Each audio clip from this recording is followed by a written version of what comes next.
Hey everybody, it's Sonjdradeluxe. Can I get a hell yeah? You know, my microphone is unfortunately not working right now. I'm going to work on that, doing a voiceover today. I'm going to do this really fresh, bright, freckly, spring bloom look with heavy focus on the blush. If you want to see how to get the look, then please stay tuned. I'm going to start off with these KVD Beauty blushes. One that's really light and one that's really bright, because I'm going to use one kind of like a highlight blush and the other one to put in more color. This one's Honeysuckle. KVD has really bomb blushes. I think it's one of my favorite formulas. It just looks really soft, buttery, and blurring on the skin. But I'm taking a big fluffy brush and kind of flicking it into my crease, going on my highlight points, just giving myself a nice generous amount of blush. And I did this first because I really want to build the look from the blush. And that's my kind of main focus, although sometimes I feel like blush doesn't show up so good on camera, but we're trying our best. Next up, I'm going to go into the shade Poppy. This is a very bright orangey red color, and I'm just kind of dusting it on very lightly. I like the idea of having two blushes, one light and one bright, just because you can really play with the shape and almost use it like a highlight contour type of vibe, but to get a really beautiful rosy finish. And if you're like me and we're a little free-handed, you can take whatever's left over on your beauty blender, go along the jawline, just to make sure that that blush didn't go down too low.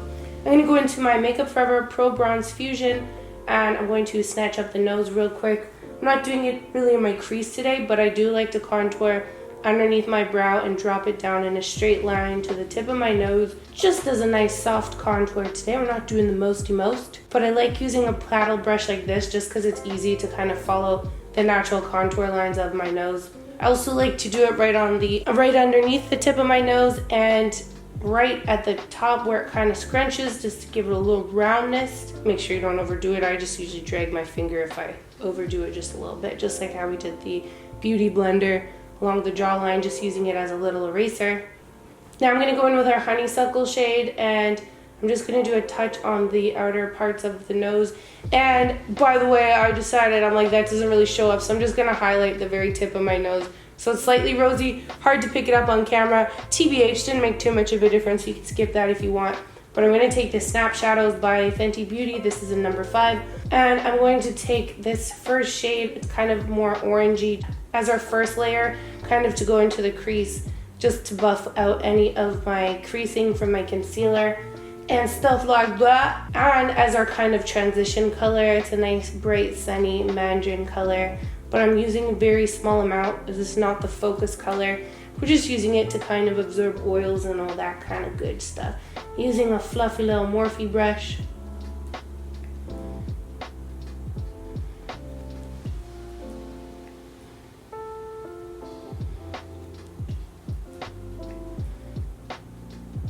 Next up, I'm going to go into the color right beside it. It's a little bit pinkier, and I'm really going to focus heavily on this shadow because you can use a thin amount and kind of make it a wash, or you can really build it up. But first, again, with these light colors, I like to really layer it on, and how you layer it can totally change the way that the eyeshadow looks. So I'm going right in the inner corner and outer corner as kind of my focus. This was kind of a freestyle session. I was building it as I went, but I knew that I wanted really rosy cheeks, and I built the look from there, and that's why I started with the cheeks, so that I could start to build my look together. Also, quick cue, you guys, I was thinking about starting vlogging just to have some other content since I've moved my cooking stuff to another channel. I've updated the URL, by the way. Let me know what you think in the comments. I'm just really layering that color in the inner corner and outer corner, dropping it down a little lower this time. I wanted it to be more of a brighter pop, so that's why I kind of did it last, did all the blending,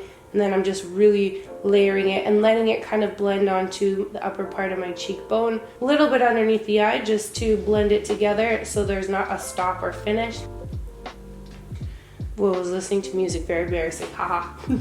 It's so funny, whenever I try and take on new things, I feel like stuff breaks. So I actually moved where I filmed in my apartment, and now my microphone hasn't been working, and it's just this big thing with when you're starting something new. I feel like things start to really test or challenge you to really see if you are up for the challenge of taking on something new. So even though there's a lot of chaos, I feel like it's going to be great because I'm not giving up and I'm moving forward and improvising as I go. Another thing with the my cooking video I did, I ended up, my barbecue, I guess, got a grease fire. I had to call the concierge in my building and they had to use a fire extinguisher. And it was like this big thing, like it wouldn't stop burning. It was kind of crazy. And there's another piece of chaos right there. But gonna go into this light rosy champagne color, kind of like a rose gold, just to put that right in the middle of my eye. Sorry, I'm kind of talking while I'm going. But it's just funny how chaos happens when you're taking on new things. It's almost like you need to, the universe is asking if you're sure, and you just gotta stand up and say, hell yeah! So I'm just blending that out a little bit more. We've got this beautiful in bloom kind of look. I'm gonna go into the Divine Rose highlighter by Pat McGrath Labs, and this is kind of a champagne, like rose gold color too. But it's soft. It's not giving us hella highlighter streak on the face. It'll blend in really nice because it has those hints of pink. I'm gonna go on the very tops of my cheekbones, tip of the nose, down the center, the bridge of my nose, a little bit above the brow where we did the blush. I'm gonna go in with my OG favorite wave, Dark Deep Mineralized Skin Finish by MAC, and I'm going to do that into my hollows of my cheeks to give some warmth and some bronziness. I also love this bronzer because I just feel like it goes well with bronzer. I'm trying to not get it on my hat and also not take off my wig at the same time. My mom braided it for me. Going on my neck, I have the craziest eczema on my neck, but I covered it with my foundation a little bit, probably shouldn't have. Anyways, I'm new to this company. This is called Freck, and they came out with a shade called Freck Noir, and I feel like it's almost like freckle henna. It doesn't really flake off and dry like that, but you can leave it really dark like this while it's drying, or you can leave it for a little bit and then press it in with your finger to kind of move it around. But I'm just doing my first little frecklies. I have freckles on my face naturally, but they're very faint. I wish they were like either bolder or not there. It's like in the middle, you know? I want them to just commit. I love freckles. So I'm just stamping it on with the wet freckles before they dry, and it just kind of presses it into your skin. The color almost develops a little bit with this, but I love this. If you just put it on your bare skin too, it actually kind of stains it a little bit, so it won't just rub off like how it would with a gel eyeliner, which is what I'd usually do. Like, it actually really works. Then when you wash your face, it'll come off, but that's what happened with me anyways. But I really like this product, and I think it's super cute. I feel like I should do another natural, no makeup look and throw this in, because just in the time since I've done my last one, I've discovered a lot of new products. But the key with doing faux freckles, I feel like you can either splatter it on with a wet brush, or if you're using something like this, just doing little dots, and before it dries, moving it around. I like to keep it heavier on the sun-kissed areas, so like, let's say our nose, and then I will drag it out slightly onto my cheeks.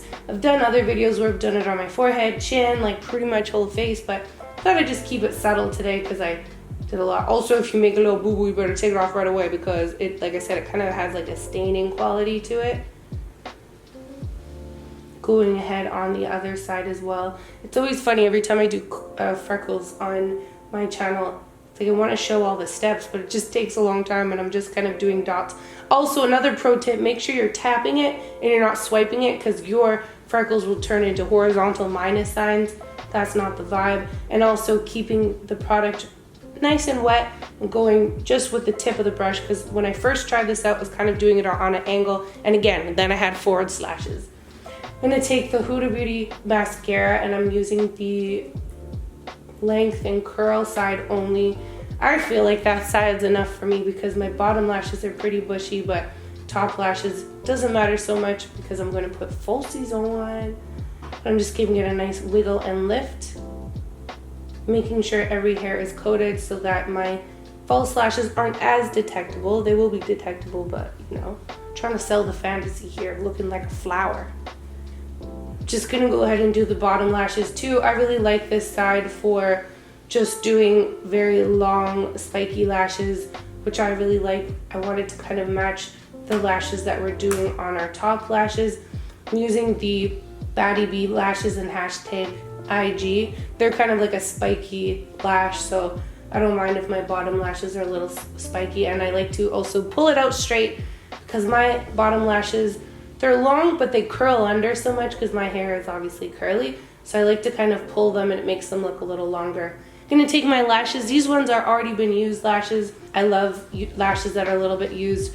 Also, these lashes are really great if you take a spoolie before you take them out of their packaging and just kind of wiggle it back and forth like you're brushing teeth on the hairs, and it'll make them a little bit less doll-like and spiky. Wiggling it down as close as I can on the furthest outer part of my eye, just so that it doesn't weigh down our eyes too much, and then giving a little pinch. Got a little glue on there, so a little boo-boo, but that's okay. Now, when your mascara is still kind of drying, it's a good time to pinch your lash and the fake lash together, just so it kind of melts into the lash and you can't see your lashes kind of hanging out underneath your false lashes. This one I was having a little bit more trouble with, but I like them. Next, I'm going to take the Lolita 2 Liquid Lipstick by KVD Beauty, and I'm just going to put that in the center of my lips and kind of fluff it around. I think that this totally matches our monochromatic kind of spring look, looking like a peach.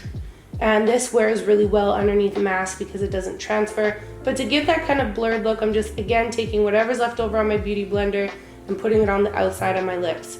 Well, there we go. We can't do a proper outro. I'm working on getting my film space back together so we can get it popping and no more chaos. Hope you enjoyed this spring look. I've linked below my cooking channel. Love you so much. Thank you so much for watching. Don't forget to share, subscribe, and follow. Love yourself. Stay pretty. See you guys in the next video. Love you so much. Bye.